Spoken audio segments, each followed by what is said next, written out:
All right, so we're going to start off here by going through the title cards or the opening credits. Here you'll see kind of a more of an elegant style to the opening credits. I did that on purpose with the idea of wanting to bring, just because of the subject matter, just wanting to make this a little more elegant. I thought that there were some other ideas as far as really kind of I explored the on-screen kind of a writing out each letter across, which is really a lot more extensive that process would have been. And so I decided to go with this look here, which is a very simple kind of a preset in Premiere, but gives you a very nice look. And there you have the title to this particular film. So we open up with the wide shot, just fairly simple shot that we just kind of establishes where she lives, the distraught mother, taken at the time of day. The as close to the golden hour as what I could find. It just kind of exemplify, someone who's getting home from work around that time.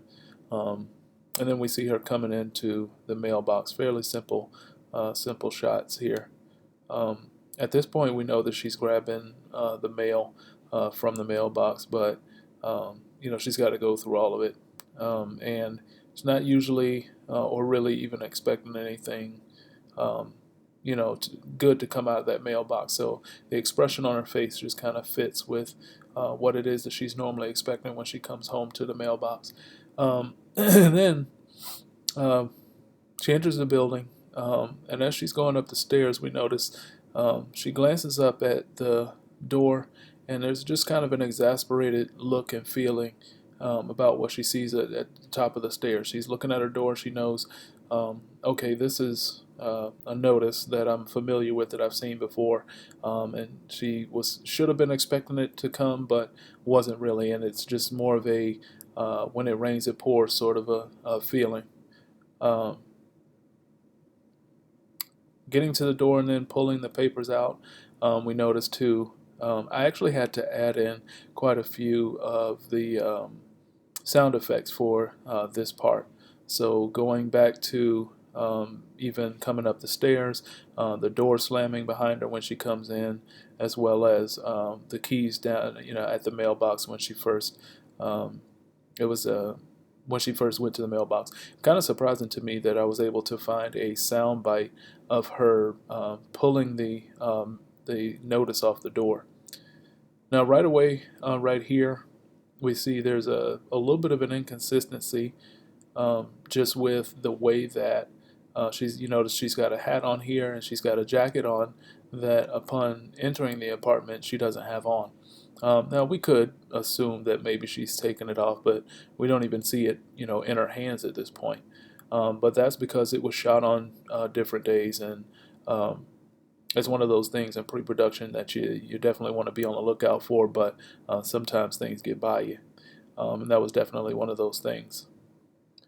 So as she's sitting down, just kind of going through and looking at the notice, and trying to uh, determine what it is that she owes and what she's going to have to pay. Right away, we know that there's something going on with the door. This is another one of those things that just has a little bit of a discrepancy, where when she came into the door, she locked it, but then we notice that when she moves forward to allow her friend who's coming to drop off her daughter to come in, the door is already unlocked. So, very brightly lit corner, because that corner was very difficult to light.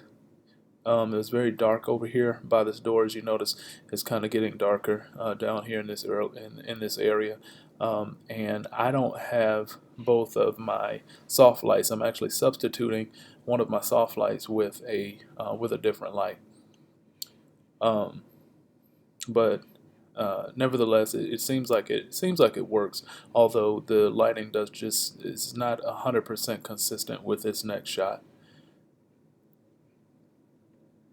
So now, as we move forward, we'll stop right here, and we notice a little bit of a backdrop and some things in the backdrop, which I'll mention more of later. But just some things that I noticed in the post-production stage that didn't immediately notice right away. I was trying to be on the lookout for every single thing that I possibly could in the background, but a few things got by me, like the white walls. As we're shooting here, um, this table is kind of in a corner here, and the white walls don't really have any type of decoration on it at all. Um, it's sort of a sort of an L shape here between this wall and the other side, and the corner, the table just kind of sits in the corner right here. So um, that was a little bit of a challenge, one of those things that just didn't really right away recognize during the production phase. So the baby was kind of an add-in and after the fact. She was there at the time of the shooting. These two, if you'll notice that there's a little bit of a chemistry there. They do know each other. I won't go into the full extent of how they know each other, but we'll just say that they do know each other. At the time, we couldn't really do much with the baby, but she played she definitely changed the dynamic of the story, and did well for what she had going on at this time. I didn't have any immediate or direct contact with the camera lens where she was looking right at it or anything like that. That would indicate that she knew who I was or what it was that I was doing, because you can see the angle that I'm at here, and she's not even really paying a whole lot of attention to me, and we didn't prep her for that at all. So then the second scene starts off here. She's looking through her phone. These were some fairly easy shots to set up here. There's also sort of a melancholy music that takes place at the opening of this scene, just because she's going through now and she realizes that she's going to have to reach out to somebody, and maybe even somebody who she doesn't really care for. So she starts searching through and is wanting to talk to different people, just to see if she can maybe get some help. Um, I decided to input the first shot here of the Good Samaritan sitting down at the table, which is actually being played by me.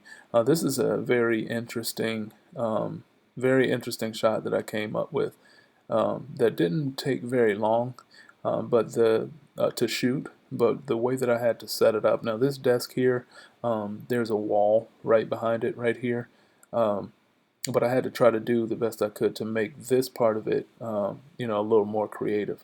It was difficult trying to get rid of the cord. I mean, some would even suggest, well, why would you think that you needed to get rid of the cord just to make it cleaner? But it was difficult to set this lamp up to where it was in the shot, and I definitely wanted to be a part of my shot. But it was difficult to do with this lamp here. I actually had to take what you don't see down here towards the bottom, is that there's another table that the camera is sitting up on top of. Because that shot was one that I needed to get up fairly high to come down over the shoulder, it was, so I had to get creative with how I set up the camera to be able to make sure that I could gather everything into the shot while cutting out some other parts of the shot. Kind of over here, there are shoes and some other things. I think there's a vacuum cleaner here, but things that I really couldn't, I tried my best to avoid and try to make sure it wasn't a part of my shot. So yeah, as we move forward, there was me writing the letter here. You may notice that there's not a whole lot of what you see or expect that is legible, but it was one of those things again in the production phase that I thought about in pre-production, but didn't expect that I would pick up as clearly what was actually being written on that paper. So as you can see here, there's not really much of any words that you can read or understand, but it's one of those things that definitely I would be on the lookout for in the future, just to kind of make sure that we find that balance between what you can see and what you can't. Like if you're going to fake it, you just definitely don't want to You don't want to leave it where the audience can see it, and that's one of those things that I'd be on the lookout for in the future. And then our ending credits. Bensound.com is one of my go-tos for music. They've got a great library. It's a fairly small library, but a great library nonetheless for certain pieces that I do. And then of course you've got the thank you for watching, same font as what it was in the beginning. Just a really nice look to the project. So